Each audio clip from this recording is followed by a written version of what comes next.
अस्सलाम वालेकुम जी, welcome back to my channel. कैसे हैं आप सब। तो आज मैं आ गई थी थोड़ी सी फ्रिज की क्लियरेंस करने। बहुत ज़्यादा गंद हुई हुई थी बच्चों ने, और बर्फ़ भी जो है वो इसके अंदर बहुत ज़्यादा जमी हुई थी। तो मैंने जो है वो ये देखें जी बच्चों के काम।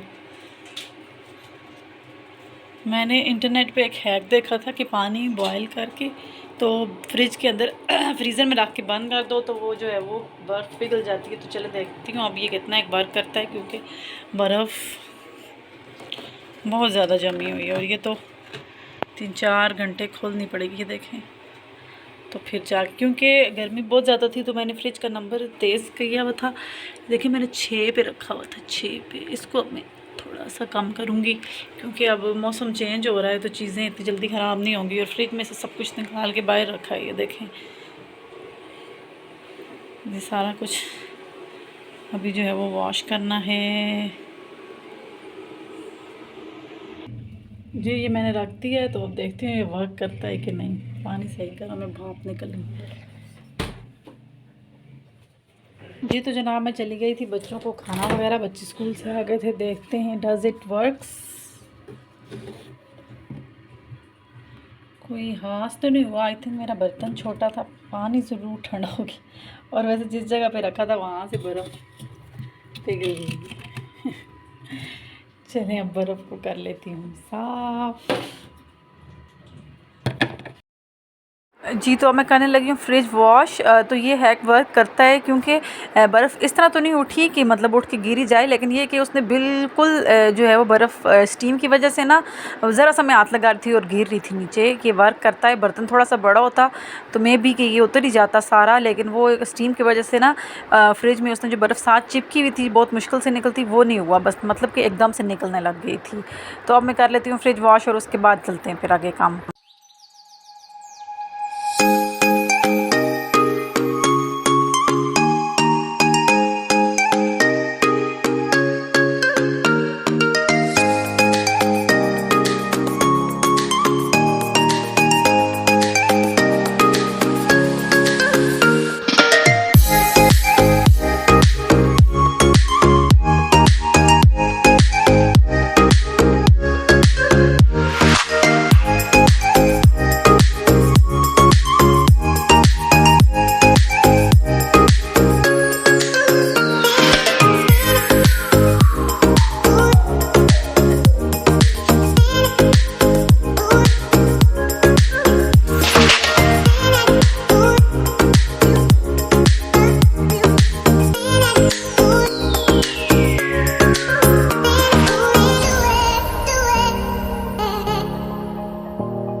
फ्रिज मैंने कर दिया यहाँ पे पूरा क्लीन।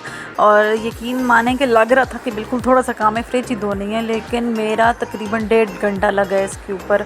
और इतनी कोई इसकी सारे जो इसके अंदर होल्स होते हैं सब के अंदर बर्फ़ जमने की वजह से ना फ्रीज़र में तो नीचे से तरफ पानी रुका हुआ था। तो मैंने इसके अंदर टूथपिक से झाड़ू के तीले ले ले के मैंने इसके अंदर से गंद निकाली। जिली सी ना जिली नमा जमी हुई थी सब कुछ। तो फिर उसके बाद जो सब कुछ निकाला था उसके बाद किचन बहुत गंदा और मैला हो गया था। ये फ्रिज के सांचे उस तरह एज इट इज़ रखे हुए थे, ये भी धोऊंगी। तो फिर उसके बाद किचन धोऊंगी, फिर आगे देखूँगी कि और क्या काम करना है। कि एक दिन पूरा मेरा किचन के अंदर ही लग गया था। यकीन करें, शुक्र किया कि मैंने जो है रात का जो डिनर का खाना था, मतलब रात का जो खाना बचा हुआ था, लेफ़्ट ओवर था, सिर्फ मैंने साथ सब्ज़ी बनाई हुई थी रात को, तो साथ मैंने चपाती बना ली थी बच्चों को वो दे के, तो फिर मैं लग गई थी कामों को। वरना इस किचन में तो कुकिंग करना बहुत ज़्यादा मुश्किल था मेरे लिए। तो मैं इतना खुश हो रही थी कि चलो शुक्र है कि मैंने जो है वो सब्ज़ी बनी भी थी, वरना तो मुझे बहुत जी, ज़्यादा तो फ्रिज दिक्कत मैंने होती। साफ़ करके लगा दी है उसमें, क्योंकि सब कुछ जो है ना वो बाहर पड़ा हुआ ख़राब हो रहा था, और दूध भी इकट्ठा हो रहा था, दूध वाली देगची भी, तो मैंने सब कुछ इसके अंदर लगा दिया। अब थोड़ी सी सेटिस्फेक्शन हुई है, तो चूल्हा वगैरह साफ़ कर रही हूँ। अभी नीचे ऊपर गंद उस तरह पड़ी हुई है, ये साफ़ कर रही हूँ, और ये इस पर मैंने शीट बिछाई है। सर में शदीद दर्द था, सुबह से लगी हुई थी, आज नाश्ता भी नहीं किया, तो मैंने कहा थोड़ी सी मैं चाय पी लूँ।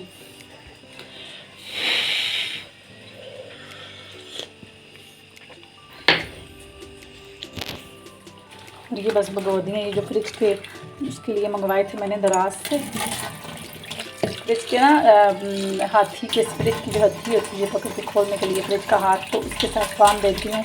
ये कि बच्चे गंदे मिठाई वाले और हर चीज़ गंदे हाथ लगाते हैं, तो चलो ये कि इनको उठा के बंदा फिर ईजीली धो लेता है।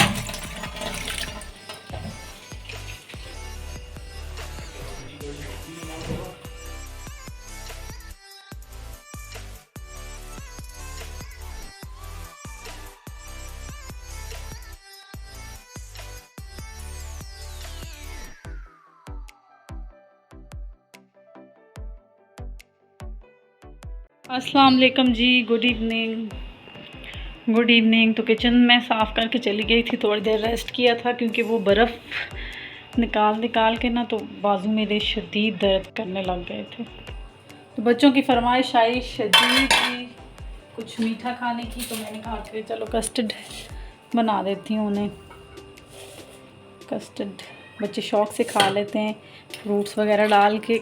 मैं टी केक मंगवाना चाह रही थी, पर मुझे मिला ही नहीं वो, और मेरे पास घर भी मैदा नहीं रखा हुआ कि मैं जो है वो घर ही बना लूँ, क्योंकि ना ट्राइफल में बस। तो यहाँ पे मैं बच्चों के लिए थोड़ा सा कस्टर्ड बना रही थी।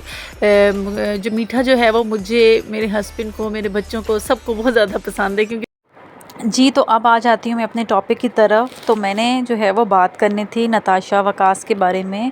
तकरीबन अपनी हर वीडियो में ही वो जो है, हर वीडियो में तो नहीं, तकरीबन दूसरी तीसरी वीडियो में वो अपने किसी ना किसी कमेंट पे दुखी होती हैं अपनी वीडियोस पे, और कोई ना कोई उन्हें क्रिटिसाइज़ कर ही रहा होता है। तो मैं सीधे अल्फाज में कहना चाहूँगी कि बहुत गलत बात है किसी को क्रिटिसाइज़ करना। मेरे हिसाब से अगर बंदा अपनी सोच के हिसाब से चले, सीधी सोच, पॉजिटिव सोच के हिसाब से चले, तो अगर कोई बंदा डिज़र्व करता है, कोई बंदी अगर डिज़र्व करती है यूट्यूब पे ना, तो वो सिर्फ नताशा है। नताशा की मुझे जितने साल हो गए उनको यूट्यूब पे, मैं उतने साल से उनकी सब्सक्राइबर हूँ, उन्हें फॉलो कर रही हूँ। मैंने यूट्यूब पे उनकी हर वीडियो देखी है तकरीबन, मेरे हिसाब से मैंने तो कोई वीडियो मिस नहीं की। और अगर कोई डिज़र्व करती हूँ तो वो बिल्कुल डिज़र्व करती हैं। उन्होंने इतनी स्ट्रगल की, और यूट्यूब के ये बात तो बिल्कुल नहीं है कि यूट्यूब आपको घर आके बस पे आप वीडियो डाल रहे हैं और आपको घर आके पैसे दे जाता है। यूट्यूब पे पहले 2 साल स्टिल स्ट्रगल और डिप्रेशन है, और कुछ भी नहीं। वो मेहनत किए बगैर कभी कोई चीज़ हमें मिल ही नहीं सकती। जो आप लोग बार बार ये कह रहे होते हैं कि वीडियो बना रही हैं और पैसे कमा रही हैं, ऐसा बिल्कुल नहीं होता। वो खुद यूट्यूब पे आएँ और ट्राई करके देख लें कि वीडियो डालने से पैसे मिलते हैं। तो कभी कोई उन्हें क्रिटिसाइज़ कर रहा होता है कि तुम्हारे बोलने का अंदाज़ अच्छा नहीं है, ये इस तरह से करके उन्हें दुखी करते हैं। जितनी उन्होंने मेहनत की, अपने हस्बैंड को सपोर्ट किया, उन्होंने अपने बच्चों को अच्छा लाइफस्टाइल दिया है, अपनी मेहनत से दिया है, और अपनी मेहनत से वो कमा रही हैं। आप लोग भी कमाओ ना, किसी को कोई भी अमानत नहीं है। नेट पे अपनी इन्वेस्टमेंट करो, यूट्यूब पे भी इन्वेस्टमेंट चाहिए होती है। ये नहीं है कि वो बस यूट्यूब पे बना के वीडियो डाल रही हैं तो और उन्हें पैसे मिल रहे हैं। उन्होंने इतनी स्ट्रगल की है रेंट के घर में, और वो खुद अपनी कितनी वीडियोज़ में बताती हैं कि उनके हस्बैंड ने मजदूरी भी की है, और ख़ुद वो पार्लर चलाती रही आई थिंक, या फिर वो बच्चों को ट्यूशन पढ़ाती रही हैं। उन्होंने बहुत सारी वीडियोज़ में बताया हुआ है। तो बहुत ज़्यादा मेहनत की है उन्होंने, और आज वो जिस मकाम पे पहुंची हैं, उन्होंने अपना माशाल्लाह से घर बना लिया, बच्चों को अच्छा लाइफस्टाइल दे दिया, तो वो डिज़र्व कर रही हैं। तो तब अल्लाह ने उन्हें मेहनत का फल दिया है। तो जिसको नहीं पसंद, अगर उनका बोलने का अंदाज़ या उनका लाइफस्टाइल अब जो चेंज हुआ उनको देखना अगर आप लोग नहीं पसंद करते, तो आप वीडियो ही मत देखो।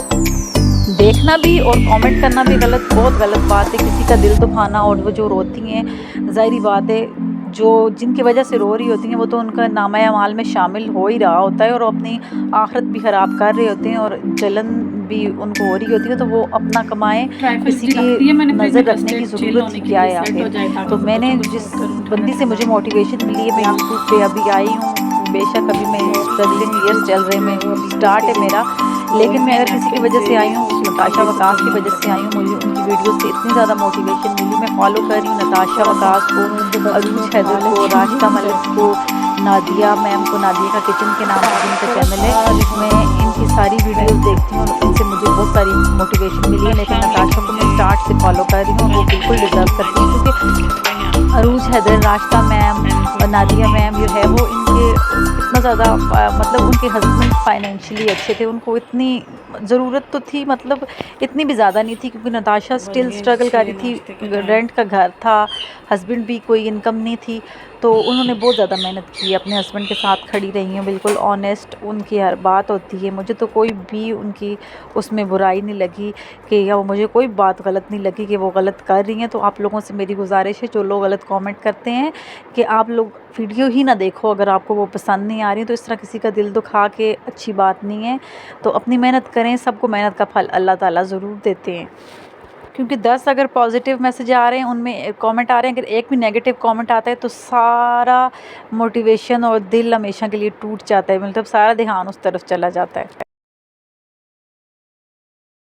जी, तो अब आती हूँ वीडियो की तरफ, और यहाँ पे 6 बज चुके थे और ये फजर की नमाज़ पढ़ने के बाद मैं किचन में आ गई थी। बच्चे आज जागने में बहुत ज़्यादा जो है वो कर रहे थे, तंग कर रहे थे, तो बार बार बच्चों को जगाने के लिए भी जा रही थी और साथ नाश्ता भी बना रही थी, साथ बच्चों के लंच बॉक्सेस भी बनाने पड़ते हैं। तो सुबह का टाइम पता ही नहीं चलता कैसे गुजर जाता है। मेरा गला भी आप लोगों को थोड़ा सा ख़राब लगेगा आज, क्योंकि पूरी गर्मियों में मैंने ठंडा पानी नहीं पिया, और ये गर्मियाँ जाती गर्मियाँ हैं और इनमें ठंडे पानी के बगैर प्यास ही नहीं बुझती। तो वो ठंडा पानी पीना जितनी गर्मियों में अवॉइड किया रहा है, परहेज़ की रही है, तो वो सारा निकल गया है, क्योंकि बार बार पसीने से पानी सारा निकल जाता है और फिर ठंडा पानी ना पियो तो सुकून ही नहीं मिलता।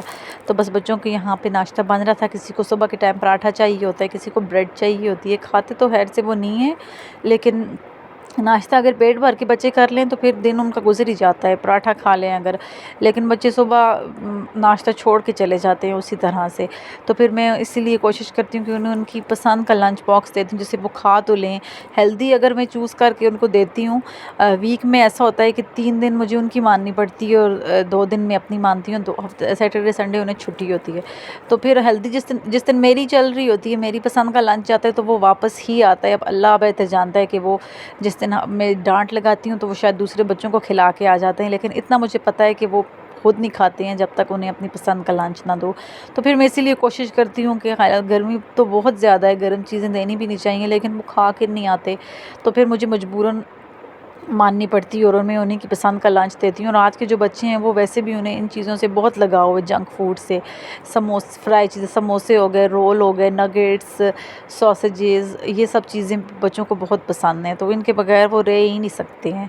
तो साथ अब्बू के लिए भी नाश्ता बना रही थी और साथ चाय मेरी पक पक के उधर ही ख़राब हो रही है, बच्चे उठने का नाम ही नहीं ले रहे थे, और मैं चूल्हा बंद ही नहीं कर रही थी कि चलो गर्म रहेगी चाय, अभी ठंडी हो जाएगी। वो बंद करके दोबारा गर्म करने से टेस्ट बदल जाता है उसका। तो नाश्ता बना के बच्चों को जगाने की कोशिश कर रही हूँ, उठ जाएंगे तो फिर, क्योंकि पता ही नहीं चलता, सुबह का टाइम इतनी जल्दी गुजर रहा होता है कि जितना भी कोशिश कर लूँ मैं बिल्कुल एंड टाइम पे बच्चों को भाग दौड़ करवानी ही पड़ती है। रात को तो मैं प्लानिंग करके सोती हूँ कि सुबह बच्चों को जागने से पहले जाके दौड़ के वॉक भी कराया करूँगी, लेकिन सुबह उठ के सारी प्लानिंग वहीं रह जाती है, तो प्लानिंग पे अमल नहीं हो सकता।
बजे रेजू होते हैं तो बिल्ली खाने थे।